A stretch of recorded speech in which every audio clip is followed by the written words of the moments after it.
ఏం చేయాలంట?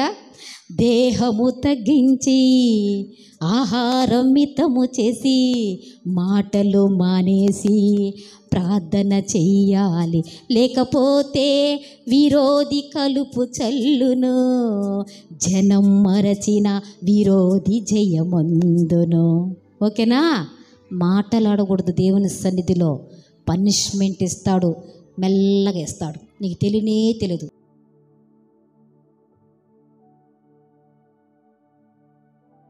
బలారాధనకు చెప్తున్నాను. బాప్తిజం తీసుకున్న మనము, నీళ్ళల్లో ముంచి లేపి రక్తముతో కడగబడ్డ మనము, ఒక క్రమం ఉంది మనకి.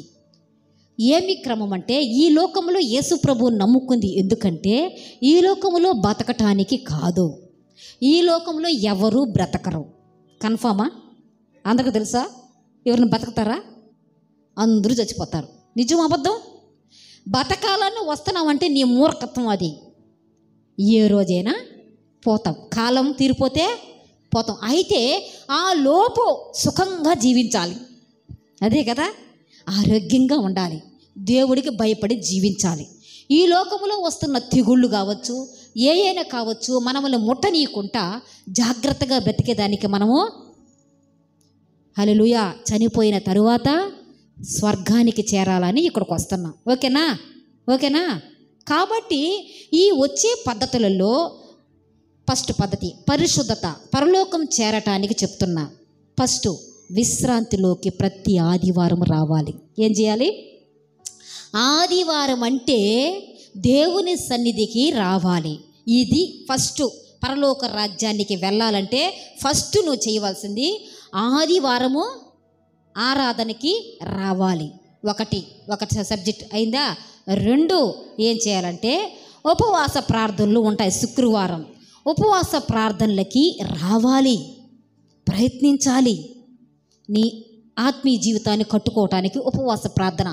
రాబోయే ఉగ్రత నీ మీద, నీ ఇంటి మీద రాకుంటుండడానికి ఉపవాస ప్రార్థన. అందుకు నువ్వు హాజరవ్వాలి. 3వది, నెలకొకసారి రాత్రి ప్రార్థన పెడతారు. ఆ రాత్రి ప్రార్థనకు వచ్చి దేవునిలో నెలంతా కాపాడినందుకు కృతజ్ఞతలు తెలియచేస్తూ ప్రార్థనలో ఉండాలి. ఇక్కడికి మీరు రాలేకపోతే అక్కడికి మీరు రాలేరు. చర్చికి వచ్చినంత ఈజీ కాదు పరలోకం, స్వర్గం పోవడం. సరేనా? కాబట్టి రేపు ఆదివారం అందరూ సిద్ధపడి వస్తారని నేను మనవి చేస్తున్నాను. శ్రమ ఎవరికి వస్తుంది? శ్రమ ఎందుకు వస్తున్నది, ఎవరికి వస్తుంది అనే దాని గురించి మనం మాట్లాడుకుంటున్నాం. ఏంటి శ్రమలు, ఈ బాధలు ఏంటి, నేను పడలేకపోతున్నా, పోతే పోయింది ఈ ప్రాణం అంటున్నావా లేదా? ఈ రోగం ఏంది నన్ను పట్టుకొని పీడిస్తుంది, ఈ అప్పులు ఏంది నన్ను పట్టుకొని పీడిస్తుంది, ఈ భర్త ఏంది, ఈ భార్య ఏంది, ఈ బిడ్డలేంది, ఏంది శ్రమ, అసలు శ్రమ ఎవరికి అనే దాని గురించి మనం చెప్తున్నాను. కేవలము నరులు భూమి మీద శ్రమ అనుభవించటానికే పుడుతున్నారు అని యోబు గ్రంథములో 5:7 వ్రాయబడింది. దేవుడి నుంచి శ్రమ వస్తుంది మనకి, మన నిమిత్తం మన ద్వారా శ్రమ వస్తుంది. ఎట్లా వస్తున్నారు శ్రమ? దేవుడి ద్వారా మనకు శ్రమలు వస్తాయి, మన ద్వారా మనకు శ్రమలు వస్తాయి. ప్రతి శ్రమ సాతాను పెట్టిందని చెప్పకూడదు. సాతాను ద్వారా శ్రమ వస్తుందా? ఏది వచ్చినా ఏం చేస్తారో, సాతాను వల్ల వచ్చింది, సాతాను వల్ల వచ్చింది, ఆ సాతానే నాకు పెట్టింది అనుకుంటారా? అసలు సాతాను మనకు శ్రమే పెడదు. అవునా? సాతాను పెడుతుంది అక్క శ్రమ? ఎందుకు పెడదు? ఆయన రక్తముతో కడగబడ్డవారం మనం. యేసయ్య రక్తముతో కడగబడ్డ మనవల్ని అది తాకలేదు, దానికంత శక్తి లేదు. కాబట్టి అది మనకి శ్రమ పెట్టదు. అది ఒకవేళ పెట్టాలనుకుంటే దేవుడి దగ్గర పోయి అడుగుతుంది, అధికారం తీసుకుంటుంది. అధికారం తీసుకున్న తర్వాతనే భూమి మీదకి వస్తుంది నిన్ను కానీ నాకు కానీ శ్రమ ఇవ్వడానికి, శ్రమ పెట్టడానికి. గనుక సామాన్యంగా అది మన జోలికి రాదు, మనం యేసయ్య బిడ్డలం గనుక. అయితే ఈ శ్రమలేంటి? కొన్ని దేవుని ద్వారా వస్తున్నాయి, కొన్ని మనకు మనమే తెచ్చుకుంటున్నాం. ఎలా తెచ్చుకుంటున్నామంట? మనకు మనమే. శ్రమలు మనకు చాలా నేర్పిస్తాయి. శ్రమ వచ్చినప్పుడు ఏం జరుగుతుంది? శ్రమ మనకి చాలా నేర్పిస్తాయి. చూడండి, రోమపత్రిక 5వ అధ్యాయము 3-4 వచనాలు. మీరు చక్కగా వింటే ఎప్పుడూ మీకు శ్రమ రాదు. మీ ఇష్టం.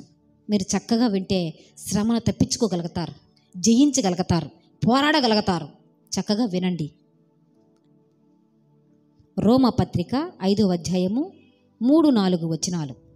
శ్రమ మనకు చాలా నేర్పుతుంది. అయితే అంతేకాదు, శ్రమ ఓర్పును, ఓర్పు పరీక్షను, పరీక్ష నిరీక్షణను కలుగజేయనని ఎరిగి శ్రమల యందును అతిశయపడుదుము. ఆమేన్. శ్రమ మనకు వచ్చినప్పుడు మనకి నేర్పిస్తుంది ఓర్పుగా ఎలా ఉండాలని నేర్పిస్తుందంట. శ్రమ మనకు వచ్చినప్పుడు ఏమి నేర్పిస్తుందంట? ఓర్పుగా ఎలా ఉండాలా, ఓర్పు నిరీక్షణగా ఎలా ఉండాలా. శ్రమ మనకు వస్తే, ఒక శ్రమ మనకు వచ్చినప్పుడు దేవుడు అంటాడు కృంగిపోబాక. చాలామంది శ్రమ వచ్చి కృంగిపోయిన వారు ఉన్నారు. ఇంకెందుకు ఈ బ్రతుకు మనకి, ఇంకెందుకు ఈ జీవితం మనకని తమకు తామే ఏదో ఒకటి చేసుకొని మరణించిన వారు భూమి మీద ఉన్నారు. కానీ యేసుప్రభు నమ్ముకున్న మనకి శ్రమలు రావా? వస్తాయి. యేసుప్రభు నమ్ముకోని వారికి శ్రమ వస్తుంది, యేసుప్రభు నమ్ముకున్న వారికి శ్రమ వస్తుంది, యేసుప్రభు నమ్ముకోని వారికి మరణం వస్తుంది, యేసుప్రభు నమ్ముకున్న వారికి కూడా మరణం వస్తుంది, యేసుప్రభు నమ్ముకోని వారికి ఆకిలి వస్తుంది, యేసుప్రభు నమ్ముకున్న వారికి కూడా ఆకిలి వస్తుంది. కానీ అందులో వాళ్ళు నిలబడలేరు. మనం యేసయ్య ఉన్నాడనే నిరీక్షణతో నిలబడుతున్నాం. హల్లెలూయా. ఆ నిరీక్షణ మనకు ఆయన ఇస్తున్నాడు, ఆ నిరీక్షణ మనకి ఇస్తున్నాడు, ఆ ఓర్పు మనకు దేవుడు ఇస్తున్నాడు. శ్రమ మనకు వచ్చినప్పుడు మనం కృంగిపోకూడదని దేవుడు మనకు తెలియచేస్తున్నాడు. శ్రమ మనకు చాలా విషయాలు నేర్పిస్తుంది. ఏమని? ఓర్పుగా ఎలా ఉండాలా, నిరీక్షణ కలిగి ఎలాగ ఉండాలా, అసలు ఈ శ్రమ ఎక్కడి నుంచి వచ్చింది, ఎందుకు వచ్చింది, ఎవరి వల్ల వచ్చింది, అది మళ్ళా మనం చెయ్యకూడదు, అక్కడికి వెళ్ళకూడదు, అది చూడకూడదు, అది తినకూడదు, వారింటికి వెళ్ళకూడదు. అవన్నీ మనకేం చేస్తుంది? నేర్పుతుంది. మనకి నేర్పించినప్పుడు మనం గుణపడతాము లేదా, సరిపడతాము లేదా? సరిపడతాం. అందుకే దేవుడు మనం చెప్తున్నాడు, శ్రమ దినమున కృంగిపోబాకండి. శ్రమ దినమున కృంగిపోతే మీరు చేతగాని వారు అవుతారు. శ్రమ వస్తే ఆశతో చూడండి, ఆశగా ఉండండి. ఒక భక్తుడు ఉన్నాడు, శ్రమ ఎప్పుడు వస్తుందా అని కాసుకొని కూర్చో ఉంటాడు. ఆయనైతే మీరు ఆశ్చర్యపోతారు. హబాకుక్కు అనే ఒక భక్తుడు ఉన్నాడు. శ్రమ ఎప్పుడు వస్తుందా అని కూర్చో ఉంటాడు. ఆయనైతే నువ్వు ఉండగలుగుతావా? ముళ్ళు గుచ్చుకుంటేనే నీ నోరు ఏం పలకుతుందో, ఒక రాయి తగిలితేనే నీ కాలికి నోరు ఏం పలకుతుందో అదే నువ్వు. ఓర్పు లేక, సహనము లేక ఎలా అంటే అలా మాట్లాడుతూ, కాసేపు ఫుడ్ కొద్దిగా లేట్ అవుతుంది, కొద్దిగా అన్నం చేస్తున్నాను, కొద్దిగా లేట్ అవుతుందంటేనే ఎన్ని మాటలో. ఓర్పు లేదు. శ్రమ మనకు ఓర్పునిస్తుంది, మనకు నిరీక్షణ ఇస్తుందని దేవుడు సెలవిస్తున్నాడు. అయితే శ్రమ ఎలా వస్తుందో చూద్దామా? సామెతలు 21వ అధ్యాయము 23వ వచనం.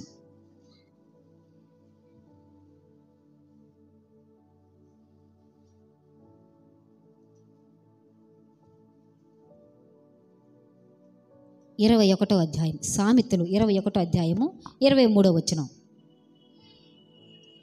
నోటిని నాలుకను భద్రము చేసుకునేవాడు శ్రమల నుండి తన ప్రాణమును కాపాడుకొనును. ఆమేన్. శ్రమల నుండి మనం కాపాడబడాలంటే ఏం భద్రం చేసుకోవాలంట? నోటిని నాలుకను భద్రం చేసుకున్నవాడు శ్రమల నుండి తన ప్రాణమును ఏం చేస్తాడంట? కాపాడు. చూసారా, శ్రమ ప్రాణమే తీసేస్తున్నది. చిన్న శ్రమలకి ఎంతమంది చిన్న శ్రమకి ప్రాణాలు తీసుకున్నోళ్ళు చాలా సాక్ష్యాలు ఉన్నాయి, మనకు తెలిసే. మనకెప్పుడు టీవీలో చూపిస్తుంటారుగా, వాళ్ళు దీనివల్ల చనిపోయారు, పరీక్షల్లో ఫెయిల్ అయిపోయారు అనేసి. చిన్న విషయం అది. ఏం మళ్ళా ఉందిగా? మన జీవం కంటేనా, మన ప్రాణం కంటే గొప్పది ఉండేది ఏదైనా కూడా. మన ప్రాణం చాలా విలువైనది.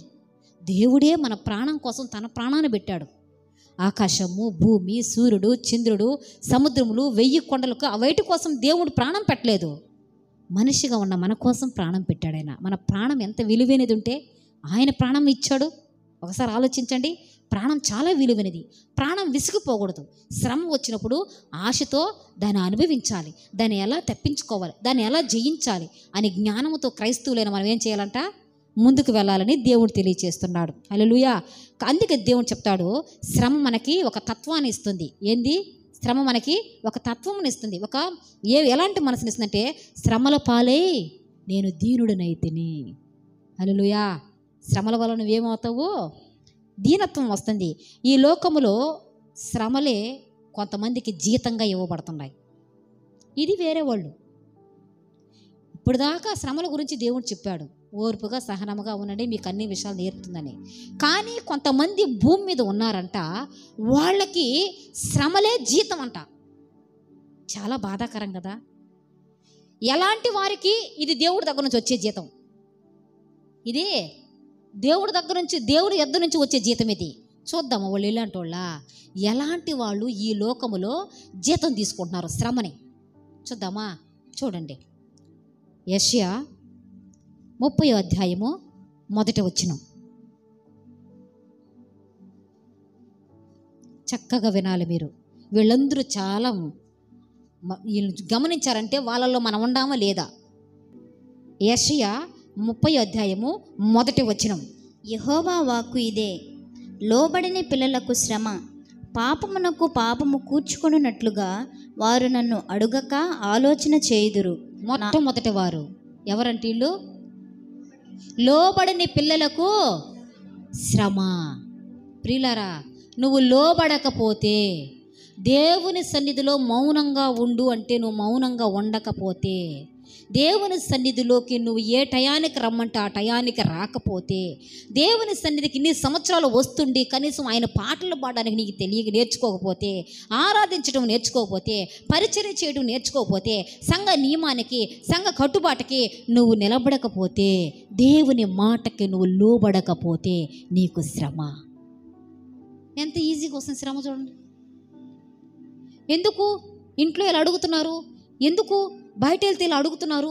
నేను మంచోడే కదా, నేను మంచిదాన్నే కదా, ఎందుకు ఇలా నన్ను అపార్థం చేసుకుంటావు నువ్వు అనుకుంటున్నావు? దేవుని మాటకు నువ్వు లోపడకపోతే నీకు శ్రమ. దేవుని అడగకుంటేనే నువ్వు ఆలోచించి నువ్వు నిర్ణయాలు తీసుకోవడం వల్ల నీకు శ్రమ. ఎప్పుడైతే నువ్వు బాప్తిసం తీసుకున్నావో, ఎప్పుడైతే నువ్వు దేవుని బిడ్డగా మారావో, నీ ఆలోచనలన్నీ కట్టి ఏసై వెనక ఈపున అవతల బారాయాల, ఆయన వీపు వెనక బారాయాల. నా ఆలోచన కాదు నీ ఆలోచన, నా చిత్తము కాదు నీ చిత్తము, నా ఉద్దేశము కాదు నీ ఉద్దేశము, నా మార్గము కాదు నీ మార్గములో నడవాలని వస్తున్నాను ప్రభా అని చెప్తివి. ఇప్పుడు నువ్వు సొంతంగా ఎందుకు ఆలోచిస్తున్నావు? నీకు శ్రమ. ఈరోజు శ్రమ ఎందుకు వస్తుంది? యేసుప్రభు నమ్ముకోండి. ఎందుకు శ్రమలు వస్తున్నాయంటే, యేసయ్య మాటకు నువ్వు లోబట్టం లేదు కనుక నీకు శ్రమలు వస్తున్నాయి. శ్రమలే నీకు జీతంగా మారుతున్నది. మరొకరిని చూద్దామా? కాబట్టి మనము ఆలోచన విధానము ప్రభువుని అడిగే తెలియచేసుకోవాలి. యెషయా గ్రంథం 5వ అధ్యాయము 11వ వచనం. వీళ్ళు ఊరు చూడండి. కొంతమందిని మనం చూస్తున్నాం. ఎటువంటి వారికి శ్రమ వస్తుందో మనం చూస్తున్నాం. మద్యము త్రాగుమని వేకువనే లేచి ద్రాక్షారసము తమకు మంట పుట్టించు వరకు చాలా రాత్రి వరకు పానము చేయవారికి శ్రమ. చూశారండి? ఎవరంటే వీళ్ళు? త్రాగుబోతులు. శ్రమ ఎవరికి? త్రాగుబోతులకి శ్రమ. ఎన్నో కుటుంబాలు భర్తను వదిలి వెళ్ళిపోయారు. త్రాగి మద్యానికి, వాళ్ళు మత్తు పదార్థానికి వాళ్ళు అలవాటైపోయి పిల్లల్ని పట్టించుకోక, భార్యని పట్టించుకోక, కుటుంబాన్ని పట్టించుకోక కుటుంబమే పాడైపోయి ఉండాలి. ఒక కుటుంబం ఉంది, ఒకే ఒక కూతురు ఆమెకి. ఆమె ఎంతో నమ్మి పెద్ద వాళ్ళ గ్రామం పెద్దల్ని మాట్లాడిపించి వాళ్ళందరూ నమ్మకంతో ఒక వ్యక్తికి ఇచ్చి వివాహం చేసింది. వాడు పెళ్లి చేసుకునేటప్పుడు చక్కగా రెడీ వచ్చాడు, అంత బాగానే ఉంది. అయితే మొత్తానికి మంచి వ్యక్తి అని చెప్పారు. వివాహం అయిన తర్వాత ఆ రోజు నుంచే స్టార్ట్ చేసినాడు. ఆ పెళ్ళి ఏదాకా బాగున్నాడో, పెళ్ళి అవతానే పార్టీ కానీ స్టార్ట్ చేశాడే. ఇప్పటి వాడికి మొగచలేదు. ఒక బిడ్డ పుట్టింది. ఎన్నోసార్లు ఇల్లు వదిలి వెళ్ళిపోయినాడు. ఎన్నోసార్లు ఇద్దరు జైలుకి వెళ్ళారు. ఇప్పటికి కూడా సరే కుటుంబంలో సమాధానం లేదు. ప్రియమైన బిడ్డలారా, ఎవరికి శ్రమ? త్రాగుబోతులకి శ్రమ. దేవుడు చెప్తున్నాడు. శ్రమ ఎవరికి వస్తుందో చెప్తున్నాడు. మరొక్కరిని చూస్తామా? యెషయా గ్రంథం 5వ అధ్యాయం 20వ వచనం. కీడు మేలనియు మేలు కీడనియు చెప్పుకుని చీకటి వెలుగుయు వెలుగు చీకటిననియు ఎంచుకుని వానికి శ్రమ. వీళ్ళు చూడండి, చీకటి వెలుగని, వెలుగు చీకటని. ఎవరంట? వెలుగుని చీకటి అనుకొని, చీకటిని వెలుగు అనుకొని. అంటే ఏది మంచి ఏది చెడు అని అర్థం చేసుకోకుండా, ఏది రైటు ఏది రాంగు అని అర్థం చేసుకోకుండా, అంత ఒకటే కానీ, ఏది అంత ఒకటే కానీ, ఏమడదా అందరూ ఒకటే కానీ, అందరూ దేవుళ్ళు ఒకటే, అంతా ఒకటే అనుకొని జీవిస్తున్న వారికి శ్రమ. ఈ లోకంలో దేవుడు నీకు మెదడునిచ్చాడు, కన్నులిచ్చాడు, చెవునిచ్చాడు, కాళ్ళనిచ్చాడు, గ్రహించుకోవడానికి మనసునిచ్చాడు. ఏది మంచి ఏది చెడు ఈ లోకంలో నువ్వు తెలుసుకొని దాని ప్రకారంగా జీవిస్తేనే నీకు ప్రతిఫలం ఇస్తామని దేవుడు చెప్పిన తర్వాత, అంతా నాకు మంచేలే, కీడు కూడా మేలు అనుకుంటాడంట, మేలైతే కీడు అనుకుంటాడంట. చూసారండి, అతిభక్తి అంటారు దీన్ని. దీనేమంటారు? ఈ మధ్య ఒక ఆయన ఒక మంచి బాగా దేవుని బాగా ప్రార్థన చేసి బాగా అద్భుతాలు చేస్తాడు. అద్భుతాలు చేస్తూ చక్కగా దేవుని నుంచి మహింపరుస్తూ ఆయన మీద బాగా విశ్వాసం అందరికీ, గొప్ప సేవకుడు, అబ్బా సూపర్ భలే చెప్తున్నాడు అని ఆయన్ని బాగా విశ్వాసం నమ్మారు. ఒకసారి పాస్టర్ గారే ఆ పని ఈ పని చేస్తూనే ముళ్ళు గుచ్చుకునేసింది కాలుకి. ఎవరికి? పాస్టర్ గారు గుచ్చుకునేసింది ముళ్ళు.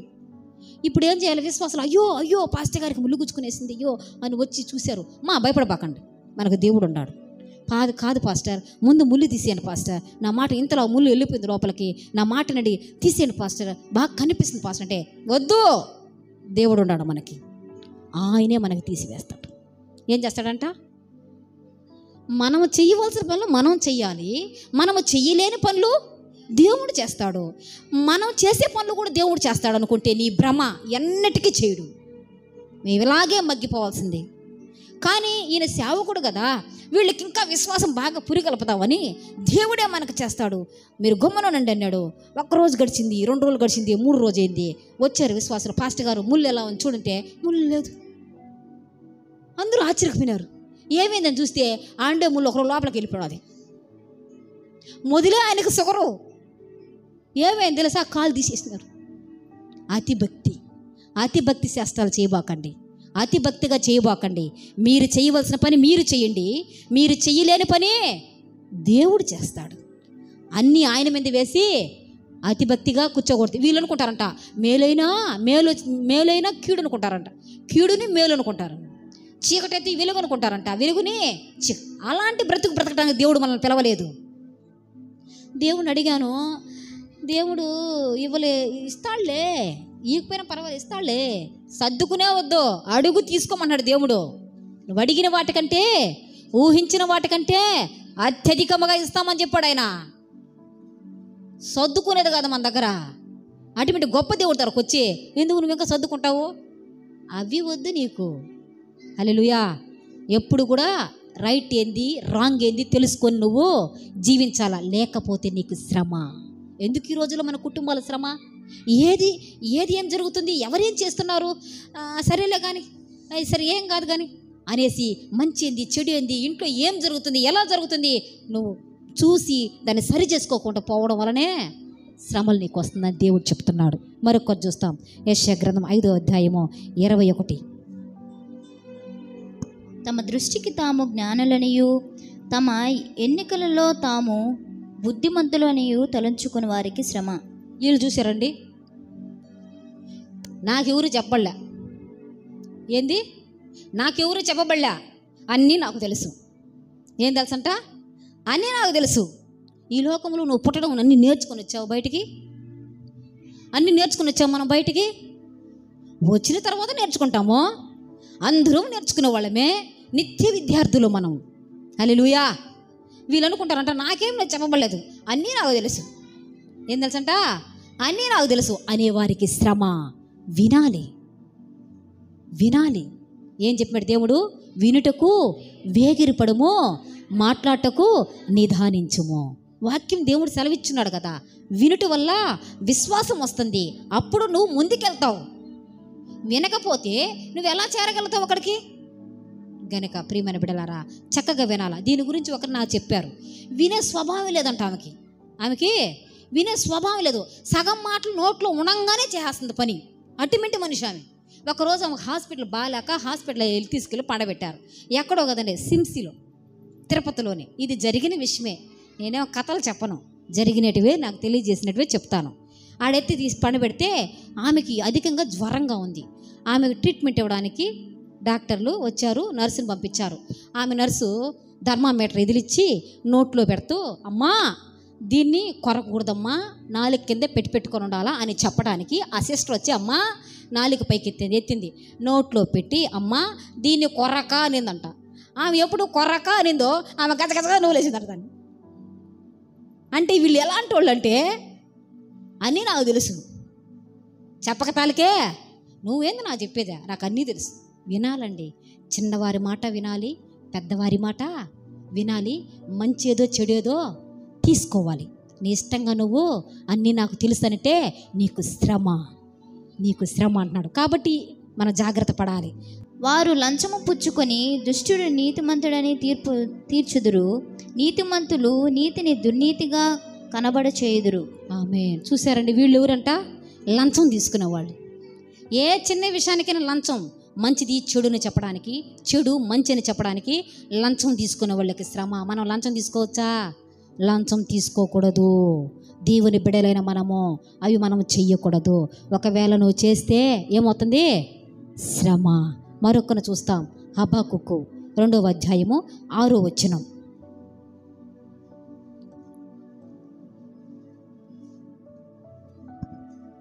తనది కాని దాని ఆక్రమించి అభివృద్ధి నొందిన వారికి శ్రమ. చూసారా? తాకట్టు సొమ్మును విస్తారముగా పట్టువానికి శ్రమ. ఎవరు తెలుసా వీళ్ళు? తనది కాదు, తనది కాని దాని నాది అనే వాళ్ళకి శ్రమ. మనది కాని దాన్ని మనం మనది అనొచ్చా? దేవుని బిడ్డలు అసలు అనొచ్చా మాట? యేసు ప్రభు ఏమి నేర్పించాడు నీకు? పొరుగు వారి సొత్తు ఆశింపకూడదు. ఆజ్ఞల్లో ఒక ఆజ్ఞ, 10 ఆజ్ఞల్లో ఒకటి పొరుగు వారి సొత్తు ఆశింపకూడదు. ఎందుకు ఈరోజు శ్రమ వస్తుందంటే మనది కాదది, కానీ అది మనది, అది నాది, అది నాది అని నువ్వు వెళ్ళడం వల్ల నీకు శ్రమ వస్తుంది. చాలా విషయాలలో చాలా జాగ్రత్త కలిగి డీల్ చేసుకోవాలా. అన్నీ నాదనుకొని వెళ్ళకూడదు. మనుషుల విషయం కావచ్చు, వస్తువుల విషయం కావచ్చు, ఏ విషయంలో కూడా నాది అనుకుని పోతే శ్రమ నీకు. హల్లెలూయా. కాబట్టి ఎప్పుడు కూడా అలా వెళ్ళకూడదు. మరొక 2వ అధ్యాయము 9వ వచనం. తనకు అపాయము రాకుండానట్లు తన నివాసమును బలపరుచుకుని తన ఇంటి వారి కొరకే అన్యాయముగా లాభము సంపాదించు వారికి శ్రమ. చూశారండి వీళ్ళు? లాభం, తన కుటుంబం బాగుంటే చాలు. ఈ లోకంలో నీ విధంగానే మేము వచ్చాంగా, అందరం వచ్చిన వారమేగా, మనం అందరం మనుషులముగా, మనం అందరం ఏకీభవించి ఉంటే దేవుని శక్తిని మనం పొందుకోగలం, దైవపు శక్తిని మనము పారద్రోలగలం. మానవుల ఐక్యత లేకపోవడం వల్ల దేవుని శక్తిని, దయ్యపు శక్తిని అన్నిటినీ అనుభవించాల్సి వస్తుంది. మనమందరం ఐక్యతగా ఉంటే దేవుడైనా దిగొస్తాడు, దయ్యమైనా పారిపోతుంది. కానీ ఇప్పుడు అలా లేకుండా మా కుటుంబం బాగుంటే చాలు, మేం బాగుంటే చాలు, ఎవరు ఎట్టైనా పోని, ఎవరు ఎలాగైనా వెళ్ళిపోని, అలాంటి జీవితానికి వచ్చేసింది. అలాంటి జీవితం ఉండే వాళ్ళకి, అలాంటి మనసు ఉండే వాళ్ళకి శ్రమ అంటున్నారు. మనం అలా ఉండకూడదు. ఇతరులు ఏం చేయాలా? నిన్ను వలే నీ పొరుగు వారిని ప్రేమించాలా. మన యేసు ప్రభు మనకు చెప్పిన మాట. నువ్వు ఎలా తినాలనుకుంటున్నావో, నువ్వు ఎలాగ ఆనందించాలనుకుంటున్నావో అదే విధముగా పక్క వారిని, ఎదుటి వారిని అలా ఉండాలని అనుకోవాలా. అది దేవుడు మనకు నేర్పించింది. అలా ఉంటే మనకు శ్రమ రాదు. అదే కాకుండా మన కుటుంబం వరకే బాగుంటే చాలు, నా బిడ్డ బాగుంటే చాలు, నా ఇల్లు బాగుంటే చాలు, నాదే చాలు అనుకునేవా, నీకు శ్రమ. హల్లెలూయా. మరొక విషయం చూస్తాం, 2వ అధ్యాయము 12వ వచనం. నరహత్య చేయుట చేత పట్టణమును కట్టించు వారికి శ్రమ, దుష్టత్వము జరిగించుట చేత కోటను స్థాపించు వారికి శ్రమ. కొన్ని దుష్టమైన కార్యములు, నరహత్య చేసి, ఏం చేసంట? నరహత్యలు చేసి, దుర్మార్గమైన పనులు చేసి, దుష్టుడు ఒక పనులు చేసి నువ్వు ఇల్లులు కట్టుకుంటున్నావా, పొలాలు కొంటున్నావా, ధనవంతులు అవుతున్నావా, నీకు శ్రమ. ఈ రోజులో మన కంటికి చాలా ధనవంతులు కనపడతారుగా, చాలా కారులో తిరుగుతున్నట్టు మంచి మంచి డ్రెస్సులు వేసుకొని మంచి మంచి హోటల్లోనో ఏసీల్లోనో అన్నట్టు తెలుస్తుంది కదా మీకు. దేవుడు చెప్తున్నాడు, దేవునికి విరోధంగా జీవించిన జీవితం, దేవునికి విరోధంగా సంపాదించిన సంపాదనతో జీవిస్తున్న వారి కుటుంబాల్లో శ్రమ, వాళ్ళకి శ్రమ. ప్రియమైన బిడ్డలారా, అలాంటి బ్రతుకు మనకు వద్దని దేవుడు ఈరోజు మనకు తెలియజేస్తున్నాడు. 2వ అధ్యాయము 15వ వచనం. తన పొరుగు వారికి మానము చూడవలనని ఘోరమైన ఉగ్రతను కలిపి వారికి త్రాగనిచ్చి వారిని మత్తులుగా చేయవారికి శ్రమ. చూశారండి, ఇతరుల వారి ఎంత ఘోరమైంది. ఇతరుల యొక్క మానం చూడాలని ఎంత పాపిష్టి ఆలోచన, దుష్టుడు ఒక ఆలోచన. అలా చూసే వాళ్ళకి, అలా చూడమని చెప్పే వాళ్ళకి, అలా ఎంకరేజ్మెంట్ చేసే వాళ్ళకి శ్రమ. ఎన్ని విషయాల్లో జాగ్రత్తగా ఉండాలి. ఏ రోజు ఎందుకు నేను ఎవరికి ఏ ద్రోహం చేయను, ఎవరికి ఎక్కడికి పోను, ఎక్కడికి తిరగపోయినా నాకెందుకు ఈ ప్రాబ్లం, నాకెందుకు ఈ శ్రమ, నాకెందుకు ఈ వ్యాధి, ఎందుకు నాకు అన్నామంటే చూడండి, ఇలాంటి వారు మనలో ఉండకూడదు. అందుకే సామెతలు 23వ అధ్యాయము 29, 30లో మనం గమనించినట్లయితే యేసు ప్రభు వారు ఒక మాట చెప్పారు. ఏమని తెలుసా? ఒక స్త్రీని మోహపు చూపుతో చూస్తే అప్పుడే నీ హృదయములో ఆమెతో విభచరించినట్లు, కనుక నా ప్రియుడా స్త్రీని అలా చూడకూడదు, అమ్మలా అక్కలా జ్ఞానముతో పలుకు అని యేసు ప్రభు వారు చెప్పిన మాటలు. యేసు ప్రభు నమ్ముకున్న నువ్వు ఏం చూస్తున్నావు, ఏం వింటున్నావు, అది ముఖ్యమైన విషయం. అది దేవుడు తీర్పులోకి తీసుకొస్తాడు. ఏం వింటున్నావో బాగా చూడండి, ఏం వింటున్నావో ఆ వింటుంది నీ చెవులకి విషంగా మారుతుంది. ఆ వింటున్న విషంగా మారి లోపలికి వెళ్ళి అది చెయ్యమని నిన్ను ప్రేరేపిస్తుంది. అప్పుడు నీ మనస్సు ఏమి కోరుకుంటుందో నువ్వు కూడా అక్కడికి వెళ్ళిపోతావు.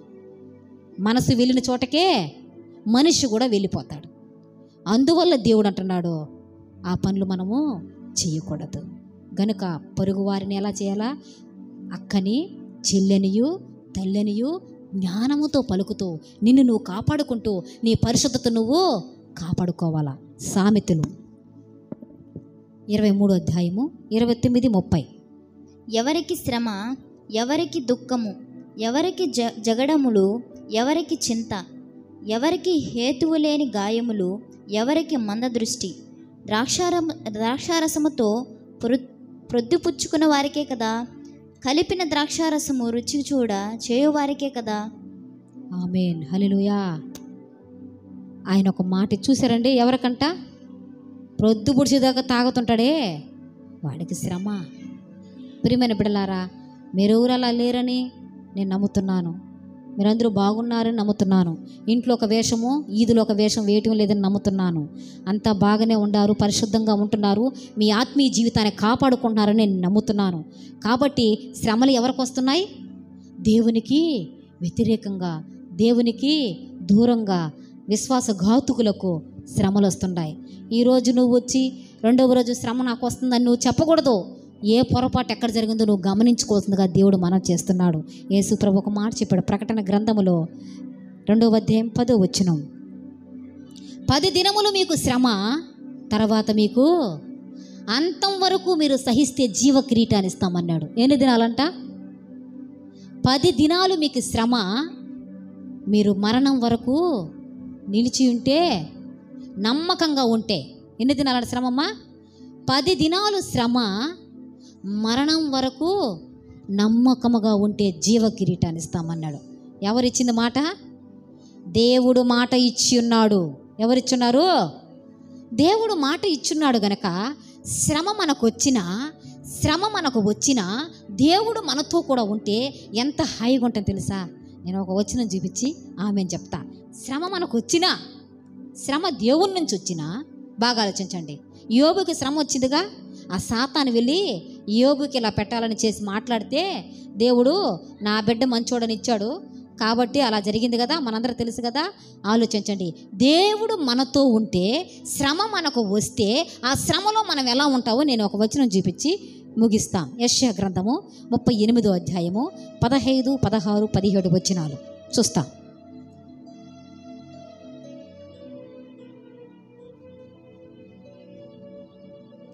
యెషయా గ్రంథము 38వ అధ్యాయము 15, 16, 17 వచనాలు చూద్దాం.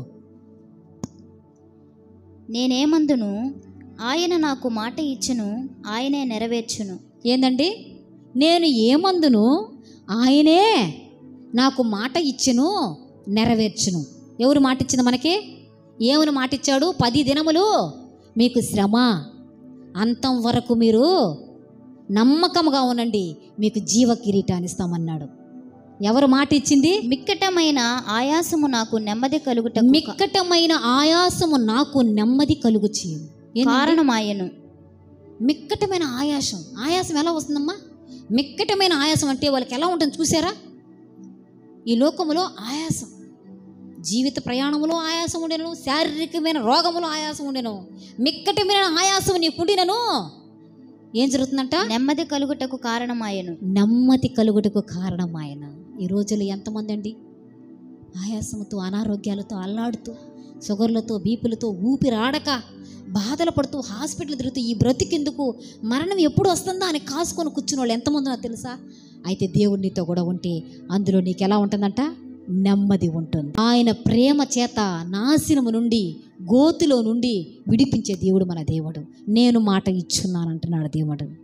ఆయన నీకు తోడుగా ఉంటే ఏ శ్రమలో అయినా నీకు నెమ్మది ఉంటుంది, నీకు నిరీక్షణ ఉంటుంది, నీకు ఓర్పు ఉంటుంది, నీకు సహనం ఉంటుంది.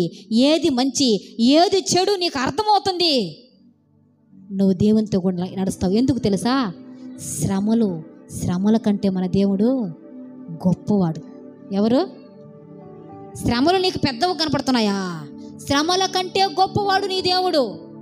హల్లెలూయా.